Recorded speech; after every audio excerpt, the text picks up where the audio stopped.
Pinakabrutal at pinakabayolente, ganyan inilarawan ni Senator Sherwin Gatchalian ang ni-raid na Pogo Hub sa Porac, Pampanga. Sa sobrang laki ng kumpanya, umabot sa higit 1 milyong pisong bill nito sa kuryente. Nasa frontline ng balitang yan si Gio Robles. Bakas pa ang talsik ng dugo sa kumot at maging sa mga pader sa loob ng umano'y torture chamber na ito sa ni-raid na Pogo compound sa Porac, Pampanga. Yan ang nakita sa inspeksyon kanina ni Senator Sherwin Gatchalian at Presidential Anti-Organized Crime Commission o PAO. Tatlong Pogo Hub na nabisita namin. Ito na yata yung pinaka-brutal, pinaka-violente, at pinakamalaking Pogo Hub na nabisita namin. Base sa mga bill ng kuryente ng Pogo compound, makikita kung gaano kalaki ang operasyon nito. Sa isang gusali nga, umaabot na sa mahigit 1.2 million pesos ang electric bill. Bukod dyan, napag-alaman din daw ni Gatchalian na halos sabay itinayo ang Pogo Hub sa Bamban Tarlac at Lucky South 99 compound sa Porac noong 2019. Dahil dyan, tinitignan ngayon kung may koneksyon ba si Mayor Alice Go sa Porac Pogo Hub. Based information, meron siyang connection dito. Ang masasagot ko lang yung mga kausap niyang tao, nakita rin dito sa Pogo Hub nito. So that's the link that we are referring to. Kung si Senator Win Gatchalian ang tatanungin, parehong may responsibilidad ang PAGCOR at LGU sa pag-usbong ng iligal na Pogo Hub na ito dito sa Porac, Pampanga. Naniniwala naman si Gatchalian na imposibleng walang alam si Mayor Jing Capil sa operasyon nito. Ayon pa sa kanya, malakas ang basihan para masuspende ang alkalde. Ayon kay Gatchalian, pwedeng idulog ng DILG sa Ombudsman ang pagsuspindi kay Porac Mayor Jing Capil. Nakaka-dismaya na ganitong kalaking Pogo Hub, hindi niya nalaman. Magsasampa naman ng kaso ang PAOK bukas laban sa dalawang nang-to-torture umano sa Pogo Hub. Higit 50 volt ang nakatakdang buksan ng PNP at CIDG sa loob ng Porac Pogo Hub ngayong linggo. Balak ng PAOK na irekomenda sa national government na gawing paaralan ng mga gusali sa Pogo Hub. Isang babaeng Chinese na sinasabing manager ng ni-raid na Pogo Hub sa Porac, Pampanga ang naharang ng Bureau of Immigration. Sinubukan daw niyang umalis ng bansa kahapon mula sa Davao International Airport. Eto, sigurado ito, bukas masasalsal na ito. Sigurado ako, meron na naman magsasabi dyan, wow, kita nyo na, tumatakas sa Davao International Airport, wow, kilala na sigurado yung ano dyan, yung nagpoprotekta dyan kasi Davao City yan, wow. Sigurado magagaganyan na naman yun. Wow. Sigurado yan, wala yan, sigurado, kita mo? Pag Pogo, talagang sa Davao City tatakas, Yung manager tatakas siguro yung protector niya, mga taga Davao City, wow. Gaganong-gano na naman siguro yun. Mga conspiracy tanga niya. Hindi conspiracy theory, conspiracy tanga. Wow. Nasa ilalim ng alert list ng immigration ang naturang Chino. Isa siya sa mahigit 800 empleyado ng Porac Pogo Hub na pinaghahanap ng mga otoridad. The preferred airports of these Chinese nationals coming in and out of the country are Clark, Palawan, Puerto Princesa, and Davao. For whatever reason, we don't know.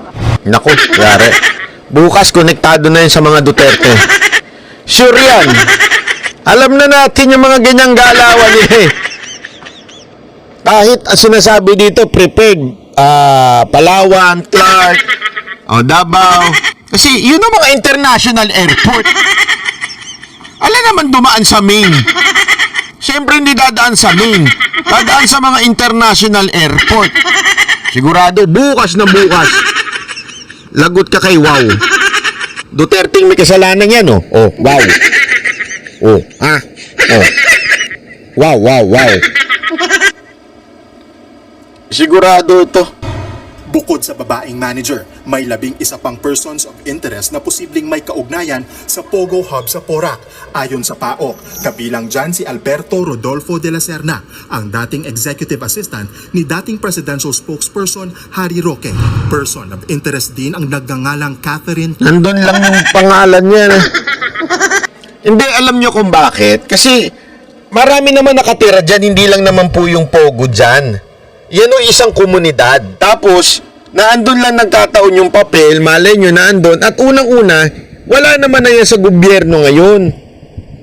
Alam mo, halatang halata yung pagsalsal nila dito eh. Di ba? Na parang una, dating official daw to. Bakit nandyan yung papel?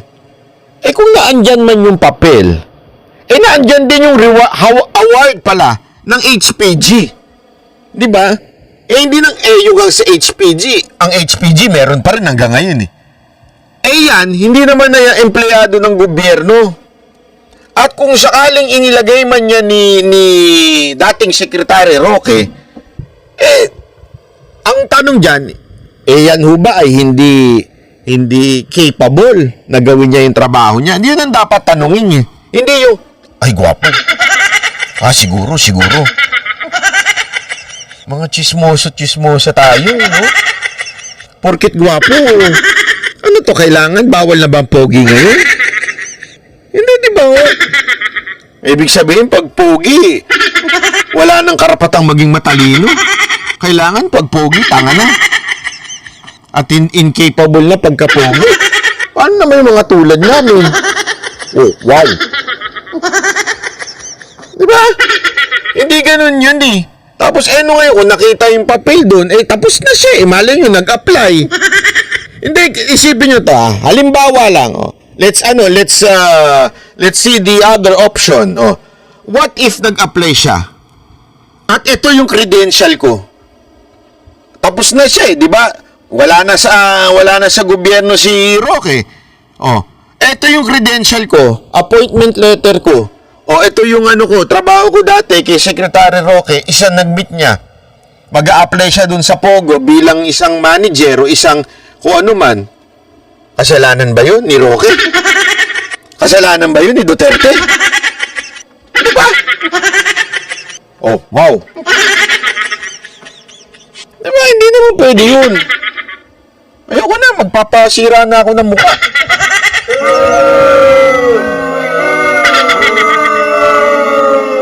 Baka isipin pa, kaya ako kinakausap ni Duterte kasi pogi ako.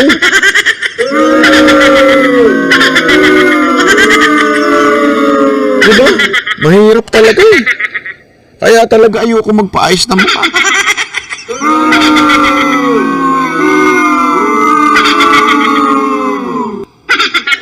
Ay nako, hindi.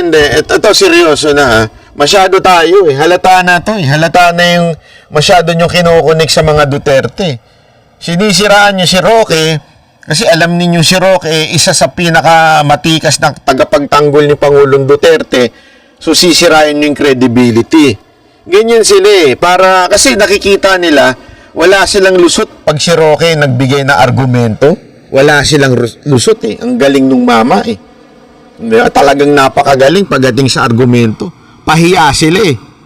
So ang gagawin nila, since hindi nila kaya mag-counter argument sa mga issue, sisiraan nila yung credibility.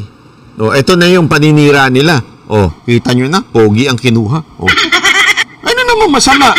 Hindi, eto again wala akong sinasabing una, may pamilyado to si Roque Pero kung sakali namang, kunwari lang, chick boy siya, pwede sa chicks, pwede sa boy. I mean, problema pa ba natin yun? Bawal ho ba yun? I mean, illegal po ba sa bansa natin yun? Akala ko ba gusto nyo yung lintik na soji na yan? Tapos biglang may pogi lang na kinukulayan na natin. Di ba? Bakit? Hindi porket pogi, masamang tao. Sa kamera ka. Ang daming pangit, pero masasama pa rin ugali. Sama pa rin ng mga record eh. Kita mo yung mga itsura ng mga congressman natin? Mukhang mga buhaya. Hindi ibig sabihin pag pogi, masamang tao. Pag pangit, mabuti. Hindi ganun yun. Ang dami-daming pangit sa gobyerno. Pero kita mo naman wala sa itsura yun. At hindi porket straight. Matino, tapos hindi wala akong sinasabing hindi straight si Roque may pamilya si Roque. Pero gano'n kasi ini-imply natin eh. Kaya nila kinukulayan niya, bakit kailangan kasamang pogi? Ano ngayon? Gusto niyo ba kasama niyo pangit? Di ba mas ako? Kuwari ako. Gusto ko kasama ko pogi. Para at least pag may gusto magpa-picture sa akin, sa kanya na lang kaysa sa akin. Di ba? Ayaw ni Rocky magpa-picture sa kanya na lang. Di ba? Wag ganun. Hindi naman tama yun na masyado yung inaano dahil pogi lang yung mama. Ang sama naman yun. Kasi kayong mga, pasensya na kayong mga bangag vloggers, wala na kayong makitang issue. Hindi nyo kayang i-counter-argue yung mga sinasabi nila Rocky. Kaya kung ano-anong pinipersonal nyo na lang eh. Yan lang mga hirit ninyo, pampersonalan eh. Hindi nyo kaya mag-counter-argument. Kaya puro ad hominem na lang binabanat ninyo. Anong masama dun kung ganun? Bira, oh. Kayo talaga? Oh. Cassandra Ong na tumatayong kinatawan ng Lucky South 99 base sa mga dokumento. Oh, tama to si isa. Oh. Si Mocha nga, kinuha akong chief of staff, pogi.